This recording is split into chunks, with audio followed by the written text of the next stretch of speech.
Hello friends, एक बार फिर से वेलकम बैक करता हूँ वार्म फार्मेसी के ऑनलाइन लर्निंग प्लेटफॉर्म पे। सो फ्रेंड्स, आज हम लोग 100 एमसीक्यू का पार्ट 3 पढ़ने वाले हैं। यानी हम लोग 40 एमसीक्यूज पढ़ लिए थे, आज 20 और पढ़ेंगे, यानी आज 60 हो जाएगा। फिर ऐसे 20 और पढ़ेंगे, फिर ऐसे 20 और पढ़ेंगे, तो फिर हमारा 100 एमसीक्यूज कंप्लीट हो जाएगा। तो आज पार्ट 3 है, ठीक है। हम ऐसे 2 लेक्चर्स और कवर करेंगे, ठीक है। टोटल 5 लेक्चर्स में हम 100 एमसीक्यूज को कवर करेंगे। तो चलिए टाइम वेस्ट ना करते हुए एमसीक्यूज की तरफ बढ़ते हैं, ठीक है। एंड देखते हैं सबसे पहला नंबर एमसीक्यूज क्या है। Ferrous sulphate is used as, ferrous sulphate किसके तौर पर यूज किया जाता है। जो फेरस सल्फेट एक ड्रग्स है, ठीक है। फेरस सल्फेट एक ड्रग्स है, किसके तौर पर यूज किया जाता है। क्या एंटा एसिड है, या फिर हिमेटेनिक्स है, या फिर सेडेटिव है, या फिर कैथरेटिक है। बताओ कौन से के तौर पे इसको यूज किया जाता है। तो option number B is the correct answer. इसका ऑप्शन नंबर बी सही है। हिमेटेनिक्स के तौर पे यूज किया जाता है। ये क्या करता है, आयरन की डिफिशियंसी में काम करता है, ठीक है। अगर खून की कमी हो जा रही है, आरबीसी की कमी हो जा रही है हमारे बॉडी में, तो उस कंडीशन में फेरस सल्फेट यूज किया जाता है। फेरस सल्फेट एक ऐसा सब्सटेंस है जो क्या करता है, आयरन की डिफिशियंसी में हीमोग्लोबिन बढ़ाता है, ठीक है। यहाँ पे देखो, आयरन डिफिशियंसी अनीमिया में हीमोग्लोबिन को ये बढ़ाता है, ठीक है। हीमोग्लोबिन के बढ़ाने के लिए यूज होता है। तो बेसिकली ये खून के फॉर्मेशन, आरबीसी के फॉर्मेशन में इसका यूज होता है। समझ में आ गया। तो फेरस सल्फेट कहाँ पे यूज होता है, हिमेटेनिक्स के तौर पर यूज होता है। ओके। फेरस फमरेट मेनली प्रोवाइड्स, ये क्या प्रोवाइड करता है मेनली। फेरस फमरेट जो होता है ये मेनली क्या प्रोवाइड करता है, क्या कैल्शियम, आयरन, मैग्नीशियम, सोडियम। तो भैया फेरस फमरेट भी आयरन क्या करता है, प्रोवाइड करता है। Option number B is the correct answer. ये भी क्या करता है, आरबीसी के फॉर्मेशन में हेल्प करता है। तो आयरन सप्लीमेंट है, क्या है, आयरन सप्लीमेंट है। तो ये आरबीसी के फॉर्मेशन में मदद करता है, आरबीसी बनने में मदद करता है हमारे बॉडी में। क्वेश्चन नंबर 3 क्या बोल रहा है, फेरस एस्कॉर्बिट कंटेंस, जो फेरस एस्कॉर्बिट होता है किसके किसके मिलने से बनता है। क्या आयरन और विटामिन सी के मिलने से, या फिर कैल्शियम विटामिन डी के मिलने से, या फिर सोडियम पोटेशियम के मिलने से, या फिर जिंक मैग्नीशियम के मिलने से फेरस एस्कॉर्बिट का निर्माण होता है। तो भैया आयरन प्लस विटामिन सी, क्या आयरन प्लस विटामिन सी के मिलने से क्या बनता है, फेरस एस्कॉर्बिट बढ़ता है। ये पेट में क्या करता है, एब्जॉर्प्शन रेट को बढ़ाता है। क्या करता है, एब्जॉर्प्शन रेट को, यानी जो अवशोषण होता है, ठीक है, अवशोषण रेट को क्या करता है, बढ़ाता है, ठीक है। ओके। क्वेश्चन नंबर 4 देख लेते हैं क्या बोल रहा है। Phenylephrine is commonly used as, phenylephrine किस लिए यूज किया था कॉमनली, किस लिए। तो भैया नेजल डीकॉन्जेस्टेंट, डीकॉन्जेस्टेंट के रूप में इसको यूज किया जाता है। तो नेजल डीकॉन्जेस्टेंट क्या होता है, ये एक प्रकार का ऐसा सिम्टम्स है, ऐसा डिसऑर्डर है, ऐसा डिजीज है। इसमें क्या होता है, नाक, जो नाक है आपका ना, वो पूरी तरह से जाम हो जाता है, स्वेलिंग हो जाता है, ठीक है। तो उसके लिए क्या करते हैं, हम फिनाइल इफ्रिन यूज करते हैं, ताकि नेजल डीकॉन्जेस्टेंट में क्या हो, रिलीफ हो, ये जो स्वेलिंग वगैरह हो वो रिलीफ हो पाए, ठीक है। तो जो फिनाइल इफ्रिन है ये नेजल डिकॉन्जेस्टेंट में इसका यूज किया था। तो option number A is the correct answer, ठीक है। Okay. Aluminium hydroxide gel is, aluminium hydroxide gel क्या होता है, एंटा एसिड, एंटी कैनोजुलेंट, एंटी डिप्रेसेंट, या फिर सेडेटिव। बताओ एल्यूमिनियम हाइड्रोक्साइड जेल क्या होता है। भैया एंटा एसिड होता है। क्या होता है, एंटा एसिड होता है, जो पेट वगैरह में एसिड वगैरह को क्या करता है, न्यूट्रलाइज करता है, ठीक है। तो option number A is the correct answer. ये क्या करता है, एंटा एसिड के तौर पर इसको यूज किया जाता है। मैग्नीशियम क्या होता है, sorry, magnesium hydroxide is also known as, magnesium hydroxide को और किस नाम से जानते हैं, milk of magnesium, laughing gas, blue vitriol, या फिर इप्सम साल्ट। बताओ मैग्नीशियम हाइड्रोक्साइड को किस नाम से और जानते हैं। तो मिल्क ऑफ मैग्नीशिया, क्या milk of magnesia. Option number A is the correct answer.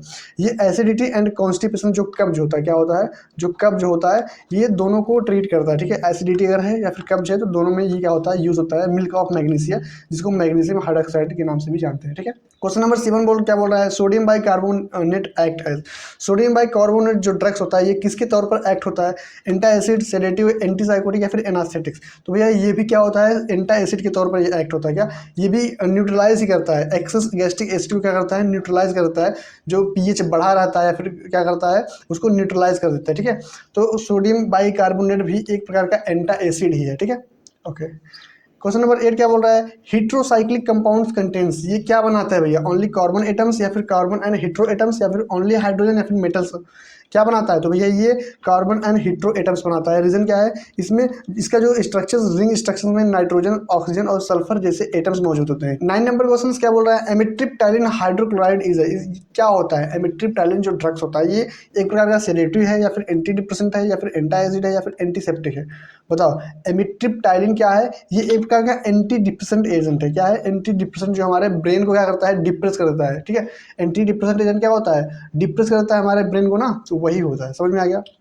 Question number 10 क्या बोल रहा है, silver nitrate is used as, silver nitrate को किसके तौर पर यूज किया जाता है, एंटीसेप्टिक, सेडेटिव, एंटी डिप्रेसेंट या फिर एनास्थेटिक्स, बताओ किसके तौर पर यूज किया जाता है। तो भैया ये एंटीसेप्टिक, क्या एंटीसेप्टिक, जैसे कहीं घाव वगैरह लग जाता है तो घाव वगैरह को साफ करने के लिए एंटीसेप्टिक का यूज करते हैं ना, तो ये भी क्या करता है, एंटीसेप्टिक के तौर पर ही यूज होता है सिल्वर नाइट्रेट भी। ये जर्म्स को डिस्ट्रॉय करता है, जो भी जर्म्स बैक्टीरिया वगैरह है उसको डिस्ट्रॉय यानी खत्म करता है। ओके चलो, हाइड्रोजन पर ऑक्साइड रिलीज, हाइड्रोजन पर ऑक्साइड रिलीज कहाँ से, नाइट्रोजन से, ऑक्सीजन से, हाइड्रोजन से, कार्बन डाइऑक्साइड से, बताओ कहाँ से भैया, ये भैया ऑक्सीजन से रिलीज होता है, कहाँ से, हाइड्रोजन पर ऑक्साइड ऑक्सीजन से रिलीज होता है। एंड ये क्या करता है, ऑक्सीजन जम्स को डिस्ट्रॉय करता है, ऑक्सीजन जम्स को क्या करता है, डिस्ट्रॉय करता है। ओके चलो, पोटेशियम पर मैग्नेस एक्ट एज, पोटेशियम पर मैग्नेट जो होता है किसके तौर पर एक्ट करता है, क्या ऑक्सीडाइजिंग एजेंट या फिर सेडेटिव या फिर एंटी एसिड या फिर कैथरेटिक, किसके तौर पर ये एक्ट करता है। तो भैया ऑक्सीडाइजिंग एजेंट, ये भी एक प्रकार का एंटीसेप्टिक एक्शन ही देता है। मतलब मैंने अभी पीछे बताया ना कि जैसे एंटीसेप्टिक एजेंट वो ड्रग्स होते हैं, वो सब्सटेंस होते हैं, जैसे आपको कहीं घाव वगैरह लग गया तो उसमें क्या होता है, आप साफ करते हैं, ठीक है, वो ड्रग्स को लगा के साफ करते हैं जिससे बैक्टीरिया, फंगाई, वायरस वगैरह जो भी है वो डिस्ट्रॉय हो सके वहाँ से, आपके घाव से, ठीक है। ओके समझ में आ गया। हाँ चलो, 13 नंबर क्या बोल रहा है, alprazolam is mainly used in, alprazolam जो ड्रग्स होता है मेनली किसके तौर पर यूज होता है, क्या एंजाइटी, चिंता को कम करता है, एसिडिटी, पेट में जो एसिडिटी होती है उसमें, या फिर इपिलिप्सी जो मिर्गी वगैरह आता है, या फिर इन्फेक्शन में यूज होता है, संक्रमण में, तो किसके तौर पर यूज होता है भैया अल्प्राजोलम। तो ये एंजाइटी को ट्रीट करता है, इसको एंजाइटी को ट्रीट करता है, ये एक प्रकार का बेंजोडाइजिपीन ड्रग है, क्या है, बेंजोडाइजिपीन क्लास का ड्रग है, ठीक है। तो ये क्या करता है, एंजाइटी, टेंशन वगैरह, चिंता वगैरह है तो अल्प्राजोलम का यूज होता है, समझ में आ गया। यहाँ पे 14 नंबर क्वेश्चन बोल रहा है, डायजेपाम बिलोंग्स टू, भैया बताओ कहाँ से बिलोंग्स करता है, एंटीसाइकोटिक से, सेडेटिव एंड हिप्नोटिक्स या फिर एंटासिड से या फिर हिमेटिनिक से, कहाँ से बिलोंग करता है। तो सेडेटिव एंड हिप्नोटिक्स ड्रग्स है, क्या है, सेडेटिव एंड हिप्नोटिक्स ड्रग्स है, ये नींद लाता है, इंड्यूस स्लीप, स्लीप इंड्यूस करता है, कॉज करता है कौन, हिप्नोटिक्स। मेनली हिप्नोटिक्स जो होता है ये स्लीप इंड्यूस करता है, और जो सेडेटिव होता है ये एंजाइटी वगैरह को ट्रीट करता है, ठीक है। तो इसका जो करेक्ट आंसर है क्या करता है, ये सेडेटिव एंड हिप्नोटिक्स के तौर पे इसको यूज किया जाता है, कौन किसको, डायजेपाम को। Okay question number 15, olanzapine is used for, olanzapine जो ड्रग्स होता है ये किसके लिए यूज होता है, डिप्रेशन के लिए, साइकोटिक डिसऑर्डर या फिर एसिडिटी या फिर इन्फेक्शंस, किसके लिए यूज होता है बताओ ओलंजापिन, किसी को कुछ पता है। तो भैया साइकोटिक डिसऑर्डर है, किस क्या कौन सा डिसऑर्डर है, साइकोटिक, ब्रेन से रिलेटेड डिसऑर्डर है, ठीक है। आगे भैया 16 नंबर, थायोपेंटोल सोडियम इज क्या है, थायोपेंटोल सोडियम कौन सा ड्रग्स है। तो भैया थायोपेंटोल सोडियम कैसा ड्रग्स है, क्या एंटी डिप्रेसेंट है या फिर एनास्थेटिक्स है या फिर एंटी एसिड है या फिर एंटीसेप्टिक है, बताओ। तो थायोपेंटोल सोडियम भैया एनास्थेटिक है, क्या है, एनास्थेटिक्स है, ये सेंसेशन को ब्लॉक करता है, ठीक है, पेन सेंसेशन को ब्लॉक करता है, रैपिड इंडक्शन एनास्थेसिस में यूज होता है, ठीक है। रैपिड इंडक्शन जो बेहोशी होता है, ठीक है, रैपिड इंडक्शन एनास्थेसिस में यूज होता है, जैसे ऑपरेशन वगैरह होना है किसी पेशेंट का, सर्जरी वगैरह होना है तो थायोपेंटोल सोडियम वगैरह यूज किया जाता है, राइट। चलो, ketamine hydrochloride is produce, ketamine hydrochloride क्या प्रोड्यूस करता है, क्या ओनली सेडेशंस या फिर डिसोसिएट एनास्थीसिया या फिर एंटी एसिड इफेक्ट या फिर कैथराइसिस, बताओ क्या प्रोड्यूस करता है। तो भैया ये डिसोसिएट एनास्थीसिया प्रोड्यूस करता है, यानी पेन सेंसेशन को अलग करता है और कॉन्शियसनेस को अलग करता है, ठीक है, पेन सेंसेशन को अलग रखता है और कॉन्शियसनेस को अलग करता है, ठीक है। तो ये डिसोसिएटेड एनास्थीसिया के रूप में काम करता है। Mouthwashes are mainly used for, जो माउथ वॉश होता है ये किस लिए यूज किया जाता है, ये छोटा बच्चा बता देगा, क्या छोटा बच्चा बता देगा कि ओरल हाइजीन के लिए, किसके, ओरल हाइजीन के लिए, ठीक है, मुंह के सफाई के लिए हम लोग माउथ वॉश यूज करते हैं। इपिनिफ्रिन क्या होता है, सिंपैथोमाइमेटिक एजेंट है या एंटी एसिड है या फिर एंटी डिप्रेसेंट है या फिर एंटीसेप्टिक है, तो बताओ। सिंपैथोमाइमेटिक एजेंट है, इपिनिफ्रिन क्या है, सिंपैथोमाइमेटिक एजेंट है, ये मोस्ट इंपॉर्टेंट है, इसको आप लोग छोड़ के मत जाइएगा, ठीक है।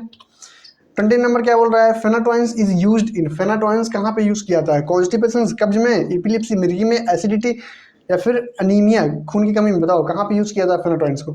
तो फेनाटोइंस को भैया एपिलिप्सी में यूज किया जाता है, मिर्गी वगैरह में, कहाँ पे, सीजर को कंट्रोल करता है, झटका वगैरह जो आता है तो उसको कंट्रोल करता है। तो आज भी हम लोग टॉप 20 क्वेश्चंस को कवर किए, कितने 20 एमसीक्यूज को कवर किए। इन सब का पीडीएफ हमारे ऐप पे मिल जाएगा, जो कि वार्म फार्मेसी पे आप प्ले स्टोर से इंस्टॉल कर सकते हैं, ठीक है, जहाँ पे आपको first year and second year का भी नोट्स मिल जाएगा एंड हमारा एप्लीकेशन आपको प्ले स्टोर पे मिल जाएगा, ठीक है। चलिए, थैंक यू सो मच आज के लेक्चर को वॉच करने के लिए, मिलते हैं नेक्स्ट लेक्चर में, तब तक के लिए टेक केयर।